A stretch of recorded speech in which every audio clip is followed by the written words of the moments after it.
আমার সাথে ডিভোর্স না হওয়া সত্ত্বেও আমার স্বামী আমার দেবরের বউকে বিয়ে করে নিয়েছে। আমাদের কোনো সন্তান হচ্ছিল না। আমাদের বিয়ের বয়স ৮ বছর পেরিয়ে গিয়েছে।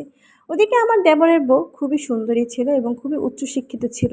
আমার দেবর বিয়ে করেছে মাত্র ৪ বছর হয়ে গেছে। এই ৪ বছরে তাদের সংসারে ২ টা সন্তান। আমাদের যে সন্তান হচ্ছিল না এর মূল সমস্যাটা ছিল আমার স্বামীর। বিয়ের ৪ বছর পর ডাক্তারের কাছে যেয়ে জানতে পারলাম আমার স্বামীর সমস্যা। তার কখনো সন্তান হবে না। তখন আমার স্বামী আমাকে প্রচণ্ড ভালোবাসত। আমার স্বামী তখন আমাকে হাত ধরে বলেছে, "তুমি আমাকে ছেড়ে কখনো যাবে না।" আমিও তাকে কথা দিয়েছি, "হ্যাঁ, আমি তোমাকে ছেড়ে কখনোই যাব না।" কিন্তু আমার স্বামী আমার সঙ্গে এমন একটা কাজ করবে কখনো কল্পনা করিনি। আমার দেবর গত ৮ মাস আগে একটা বাইক অ্যাক্সিডেন্ট করে এ দুনিয়া থেকে বিদায় নিয়েছে। তখন তার বড় ছেলের বয়স ১.৫ বছর। আর আমার জা তখন ৪ মাসের প্রেগনেন্ট ছিল। আমার দেবর আর জা দোতলায় থাকতো। আমি আমার হাসব্যান্ড শাশুড়িকে নিয়ে নিচে থাকতাম। আমার স্বামী আর দেবর দুজনেই পারিবারিক ব্যবসাটা সামলাতো। আমার দেবর মারা যাওয়ার পর আমার শাশুড়ি দোতলায় উঠে যায় তার বউয়ের কাছে। আমার দেবরের বউ ছিল আমার শাশুড়ির ভাইয়ের মেয়ে। একদিন আমার শাশুড়ি অনেক রাত্রে এসে তাদের দরজা নক করলো। সে কান্নাকাটি করে বলে, "রাফিন ঘুমাচ্ছে না, শুধু বাবা বাবা করছে।" রাফিন হচ্ছে আমার দেবরের ছেলের নাম। তখন আমার স্বামীকে আমার শাশুড়ি বলল, "তুই তাড়াতাড়ি উপরে চলে আয়, তুই উপরেই ঘুমাবি।"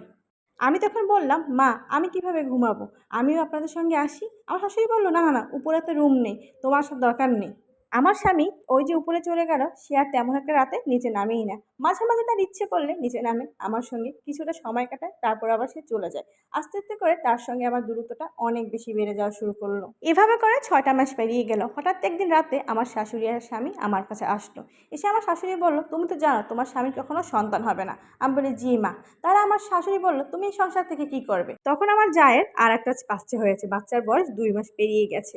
আমার শাশুড়ি তখন বলল, "তোমার দেবরে দুনিয়া থেকে চলে গেছে, তোমার যার খুবই বয়স অল্প, আর ওর ২টা ছেলে। যেহেতু আমার ছেলের কোনো সন্তান হবে না, সেহেতু ওরাই আমাদের বংশ রক্ষা করবে। আমি চাই আমার ছোট ছেলের বউকে আমার বড় ছেলে বিয়ে করুক।"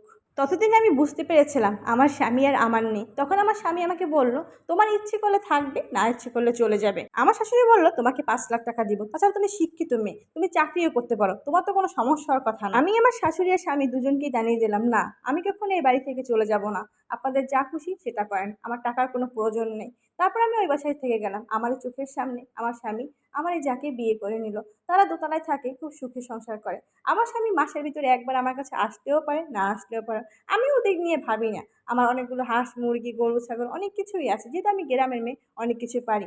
আমার বাবা নেই, আমার মা আছে। আমার বড় ভাই আর ভাবি আমাকে খুব ভালোবাসে। বড় ভাই আর ভাবি আমাকে নিতে আসছিল। আমি তাদেরকে সাফ সাফ জানিয়ে দিয়েছি, আমি কখনো এ বাসা থেকে চলে যাব না। আমার ভাই ভাবি আমার সঙ্গে খুব রাগ করে চলে গেছে। তারা আমাকে বলে, "আমরা যদি না খেয়ে থাকতাম, তুমিও না খেয়ে থাকতে। আমরা যদি একবেলা খেতাম, তোমাকে একবেলা খাওয়াই রাখতাম। তারপর তুমি কেন এত কষ্ট করছো? এত অপমান কেন সহ্য করো?" তারপরে তারা কিভাবে বুঝবে আমি আমার স্বামীকে প্রচণ্ড ভালোবাসি। আমি এই তিলে তিলে করা সংসারটাকে অনেক বেশি ভালোবাসি।